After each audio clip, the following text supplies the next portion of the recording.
அனைவருக்கும் வணக்கம். கர்நாடகா மாநிலம் துமுகூரு டிஸ்ட்ரிக்ட்ல இருக்கக்கூடிய குணிகல் அப்படின்ற பகுதியில் மாரியப்பா அப்படின்ற ஒரு 47 வயசு நபர் வந்து ஃபேமிலியோட வாழ்ந்து வராரு. இந்த மாரியப்பா வந்து மோடூரில் இருக்கக்கூடிய ஸ்கூலில் வந்து டீச்சராக வேலை பார்க்குறாரு. இவரோட மனைவி பேர் வந்து ஷோபா. இவங்களோட பொண்ணு பேர் வந்து ஹேமலதா. வயசு வந்து 19வது அந்த பொண்ணுக்கு. இவர் வந்து ஃபேமிலி வந்து ரொம்ப நல்லா பார்த்துட்டு வந்துட்டு இருக்காரு. இந்த மாரியப்பாவுக்கு அந்த ஏரியா மக்கள்கிட்ட வந்து ரொம்பவே நல்ல பேர் அதிகமாக இருக்குது. அதே சூழலில் இவருக்கு வந்து ஆன்மீகத்திலையும் பார்த்தீங்கன்னா ஈடுபாடு வந்து அதிகமாக இருக்குது. எந்த அளவுக்கு அப்படின்னாக்க ஒவ்வொரு அமாவாசைக்கும் தவறாமல் வந்து கோயிலுக்கு போயிட்டு பூஜை பண்ணுவார். அதே மாதிரியே பிப்ரவரி 9ஆம் தேதி 2024 அன்னைக்கு அமாவாசை அப்படிங்கிறதுனால தன்னோட வீட்டிலேருந்து கிளம்பி கோயிலுக்கு போகிறாரு. அங்கே போயிட்டு பூஜையெல்லாம் முடிச்சுட்டு அடுத்த நாள் ஆயிடுது. அதாவது அதிகாலை 1 மணிக்கு வந்துட்டு ரிட்டர்ன் கிளம்புறாரு.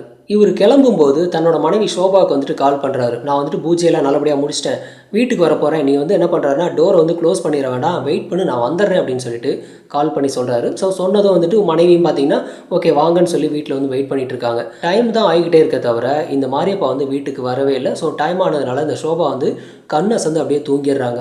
ஸோ தூங்கினதுக்கப்புறம் அடுத்த நாள் காலையில் பார்க்குறாங்க. ஸோ தன்னோட கணவர் வீட்டில் இருக்காரான்னு போய் பார்க்குறாங்க. ஆனால் ஆளை காணோம். இமீடியட்டாக உடனே கால் பண்ணி பார்க்குறாங்க. மொபைல் வந்து சுவிட்ச் ஆஃபில் இருக்குது. ஸோ இப்போ என்ன பண்ணுறாங்கனாக்கா தன்னோட கணவர் வீட்டுக்கும் வரல, மொபைல் வந்து கால் பண்ணால் சுவிட்ச் ஆஃபில் இருக்குது. ஸோ என்ன நடந்ததுன்னு ஒன்றும் புரியாமல் சோபா வந்து ரொம்ப பதட்டத்தில் இருக்காங்க. இந்த டயத்தில் தான் அதே வில்லேஜை சேர்ந்த ஒரு பையன் என்ன பண்ணுறாருன்னா வேகமாக ஓடி வர்றான். ஓடி வந்து அந்த சோபா கிட்ட வந்துட்டு உன்னோட கணவர் வந்து பக்கத்தில் இருக்கக்கூடிய ஒரு வயல்வெளியில் வந்து கொடூரமான முறையில் இறந்து போயிருக்காருன்னு சொல்லிட்டு அவன் ஒரு தகவலை சொல்கிறான். இதை கேட்டதும் இந்த சோபாவும் இந்த ஹேமலாதா 2 பேருமே என்ன பண்ணுறாங்கன்னா கதறி அழுதுகிட்டு இங்கேருந்து வேகமாக ஓடுறாங்க அந்த வயல்வெளிக்கு. அங்கே போயிட்டு பார்க்குறாங்க. பார்க்கும்போது தன்னோட கணவர் வந்து அந்த இடத்துல வந்து இறந்து கிடக்கிறாரு. இதை பார்த்ததும் மனைவி ஷோபாவும் மகள் ஹேமலதா 2 பேருமே அந்த இடத்துல வந்து கதறி அழுதுகிட்டு இருக்காங்க. இந்த டயத்தில் ஒட்டுமொத்த வில்லேஜ் மக்களும் கூடி அந்த இடத்துல நிற்கிறாங்க. போலீஸுக்கு வந்து இமீடியட்டாக இன்ஃபார்ம் பண்ணுறாங்க. போலீஸு கிளம்பி டேரெக்டாக இங்கே கிரைம் ஸ்பாட்டுக்கு வராங்க. வந்துட்டு பார்க்குறாங்க இந்த நபர் வந்து மாரியப்பா வந்து இறந்து கிடக்கிறாரு. ஸோ சுற்றி ஏதாவது தடயங்கள் கிடைக்குதா அப்படின்னு சொல்லிட்டு தேடி பார்க்குறாங்க. ஆனால் எந்த ஒரு தடையும் வந்து கிடைக்கவே இல்லை. ஆனால் மாரியப்பாவோட முகத்தை வந்து பார்க்கக்கூட முடியல. ஏன்னா அந்தளவுக்கு வந்து செதஞ்சு போயிருக்கு. இப்போ இந்த மாரியப்பாவோட பைக் எங்கே இருக்குது அப்படின்னாக்கா இந்த மாரியப்பாவோட சடலம் எங்கே இருக்கோ அதுலேருந்து ஒரு 100 மீட்டர் தள்ளி பார்த்தீங்கன்னா பைக் வந்து கீழே கிடக்குது. இப்போ அடுத்த கட்ட விசாரணை வந்து போலீஸ் வந்து ஆரம்பிக்கிறாங்க. ஃபஸ்ட்டு வந்து மாரியப்பாவோட மனைவி ஷோபா கிட்டையும் மகள் ஹேமலதா 2 பேர்கிட்டையும் வந்து விசாரிக்கிறாங்க. அந்த மாதிரி விசாரிக்கும்போது தன்னோட கணவரை பற்றி வந்து ஷோபா வந்து டீட்டெயிலாக சொல்கிறாங்க. அது மட்டும் இல்லாமல் மகள்கிட்ட விசாரிக்கும் போது அவங்க அப்பாவை பற்றி எல்லா விஷயமும் சொல்கிறாங்க. ஆனால் விசாரிக்கும்போது 2 பேருமே சொன்ன விஷயம் என்ன அப்படின்னாக்கா இந்த மாரியப்பா வந்து ரொம்ப நல்லவர் அப்படிங்கிற மாதிரி பேசியிருக்காங்க. அடுத்த கட்டமாக அந்த மாரியப்பா வேலை பார்க்கக்கூடிய அந்த ஸ்கூலுக்கு போயிட்டு விசாரிக்கிறாங்க. அந்த ஸ்டூடெண்ட்லாம் விசாரிக்கும்போது எங்கள் டீச்சர் வந்து ரொம்ப நல்லவர் அப்படிங்கிற மாதிரி அவங்க பேசியிருக்காங்க. இவங்க சக டீச்சர்ஸ்கிட்ட போய் விசாரிக்கும்போது அவங்களும் பார்த்திங்கன்னா இந்த மாரியப்பா வந்து ரொம்ப நல்ல மனுஷன், டைமுக்கு கரெக்டாக ஸ்கூலுக்கு வருவார் அப்படிங்கிற மாதிரி எல்லாருமே நல்ல விதமாக சொல்லியிருக்காங்க. அடுத்த கட்டமாக அந்த வில்லேஜ் மக்கள்கிட்ட விசாரிக்கிறாங்க. அவங்கக்கிட்ட விசாரிக்கும் போதும் இந்த மாரியப்பா ரொம்ப நல்லவர் அப்படிங்கிற மாதிரி பேசியிருக்காங்க. யாருக்கிட்ட விசாரித்தாலும் இந்த மாரியப்பா வந்து ரொம்ப நல்லவர் தான் எல்லாருமே சொல்லிட்டு இருக்காங்க. அப்படி இருக்கக்கூடிய சூழலில் யார் தான் இந்த மாதிரி கொடூர குற்றத்தை பண்ணியிருப்பாங்கன்னு சொல்லி யோசிச்சுட்டே இருக்கும்போது போலீஸோட பார்வை எங்கே போகுதுனாக்கா இந்த மாரியப்பாவோட மனைவி மேலேயும் அவங்க மகள் மேலேயும் போகுது.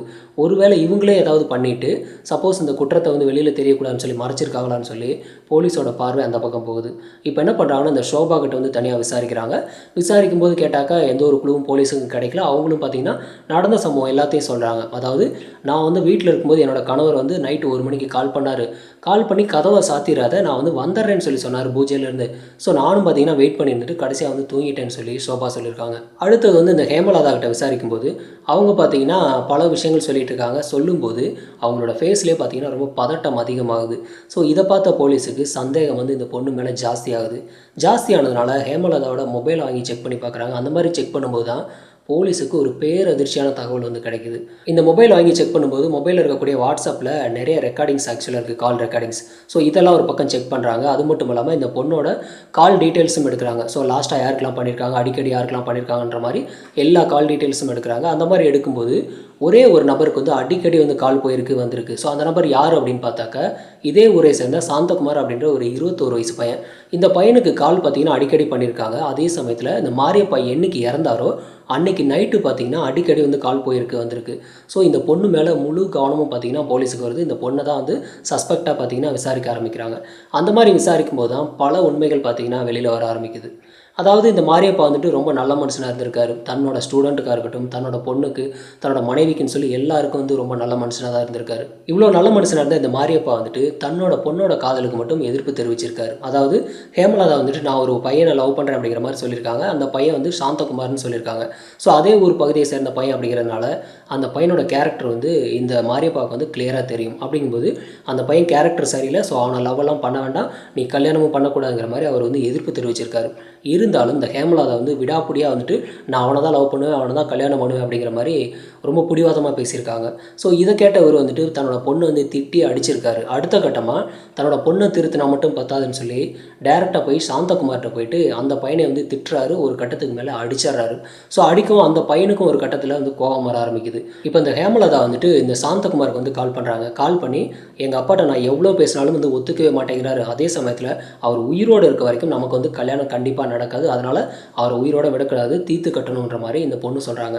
இதை கேட்டதும் இந்த சாந்தகுமார் என்ன சொல்கிறான்னா ஓகேன்னு சொல்கிறான். ஏன் அப்படின்னாக்க இவனுக்கு ஒரு பக்கம் கோபம் இருந்துட்டு இருக்கு மாரியப்பா மேலே. நான் வந்துட்டு உங்கள் பொண்ணை லவ் பண்ணேன், அதுக்கு நீ வந்து அட்வைஸ் பண்ணியிருக்கலாம், அதை விட்டுட்டு ஏன் மேலே எப்படி நீ கை வைப்ப அப்படிங்கிற மாதிரி அந்த பையனுக்கு வந்துட்டு மாரியப்பா மேலே ஒரு கோபம் இருந்துகிட்டே இருக்குது. ஸோ இந்த டயத்தில் மாரியப்பாவோட பொண்ணே வந்துட்டு அவர் வந்து தீர்த்து கட்டணும்னு சொல்லவும் இதுதான் சான்ஸ்ன்னு சொல்லி அவனும் வந்து ஓகே சொல்கிறான். ஸோ ஓகே சொன்னதுக்கப்புறம் இந்த சம்பவத்தை யார் பண்ணுறது எப்படி பண்ணுறதுன்னு சொல்லி டிஸ்கஸ் பண்ணுறாங்க. டிஸ்கஸ் பண்ணி இந்த சாந்தகுமாரோட ஃப்ரெண்ட்ஸ் ஒரு 5 பேரை ரெடி பண்ணுறான். அந்த 5 பேருக்கு வந்து பணம் கொடுத்து கரெக்டான டைம் வந்து சூஸ் பண்ணுறாங்க. இந்த டைம்லாம் யார் சூஸ் பண்ணுறாங்க அப்படின்னாக்க இந்த பொண்ணு தான் சூஸ் பண்ணுது. பிப்ரவரி 9ஆம் தேதி நைட்டு வந்து அமாவாசைக்கு எங்கள் அப்பா வந்து பூஜை பண்ண போவார். ஸோ அந்த டயத்தில் வந்து தீர்த்து கட்டலான்னு சொல்லி இந்த ஹேமலதா சொல்லியிருக்காங்க. ஸோ இப்போ என்ன பண்ணுறாங்கன்னா சாந்தகுமாரோட ஃப்ரெண்ட்ஸு 5 பேர் மொத்தம் 6 பேர் சேர்ந்து வயல்வெளியில் வந்து வெயிட் பண்ணிகிட்டு இருக்காங்க. அந்த மாதிரி வெயிட் பண்ணிகிட்டு இருக்கும்போது இந்த மாரியப்பா என்ன பண்ணுறாருன்னா டேரெக்டாக கிளம்பி கோயிலுக்கு போய்ட்டு பூஜை பண்ணுறாரு. பூஜை பண்ணிவிட்டு ரிட்டன் ஆக்சுவலாக 1 மணிக்கு கிளம்பி வர்றார். அதாவது அடுத்த நாள் ஆயிடுது. அதிகாலை 1 மணிக்கு வந்து கிளம்பி வந்துட்டு இருக்கும்போது அவரை வழியில் மறித்து பெப்பர் ஸ்ப்ரே பார்த்தீங்கன்னா எடுத்தோடனே மூஞ்சில் அடிக்கிறாங்க. பெப்பர் ஸ்ப்ரே அடித்ததும் அவரால் வந்து அந்த காரத்தை வந்து தாங்க முடியல. உடனடியாக ஓட ஆரம்பிக்கிறாரு.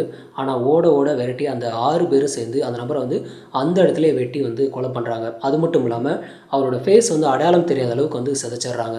இப்போ இந்த கொலையில் வந்துட்டு இந்த சாந்தகுமாராக இருக்கட்டும், சாந்தகுமாரோட ஃப்ரெண்ட்ஸ் 5 பேர், அதே சமயத்தில் இந்த மாரியப்பாவோட பொண்ணு ஹேமலதா இவங்களுக்கு மட்டும்தான் பங்கு இருக்குது அப்படின்னு கேட்டால் மாரியப்பாவோட மனைவி ஷோபாவுக்கும் பங்கு இருக்குது. அவங்க என்ன பண்ணினாங்க அப்படின்னாக்க இந்த மாரியப்பா வந்து எப்போ போனார், எப்போ வர்றாரு, எந்த லொக்கேஷனில் இருக்காருன்னு சொல்லி எல்லா டீட்டெயில்ஸும் தன்னோட பொண்ணுக்கு வந்து இவங்க தான் சொல்லியிருக்காங்க. இந்த பொண்ணு என்ன பண்ணுறாங்கன்னா தன்னோட காதலனுக்கு சொல்லியிருக்காங்க.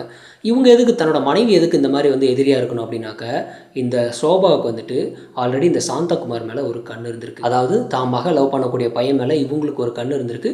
இந்த சாந்தகுமாரோட இந்த ஷோபா வந்து ஆல்ரெடி வந்து ஏற்கனவே பார்த்திங்கன்னா இல்லீகல் அஃபேரில் இருந்திருக்காங்க 2 பேருமே. ஸோ இந்த மாதிரி இல்லீகல் அஃபேரில் இருக்கிறதுனால தான் இந்த பொண்ணை கல்யாணம் பண்ணிக்கிறதுக்கே பார்த்திங்கன்னா இந்த ஷோபா வந்து ஓகே பண்ணியிருக்காங்க.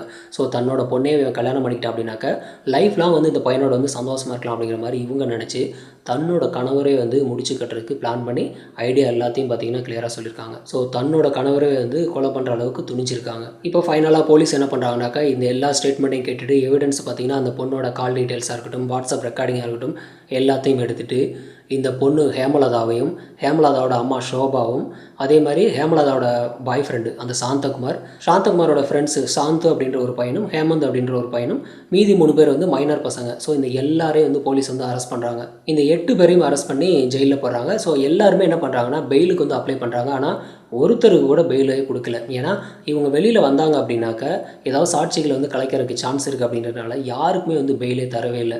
அதே சமயத்தில் இவங்க பண்ணின குற்றம் வந்து லேசான சாதாரண ஒரு குற்றம் கிடையாது.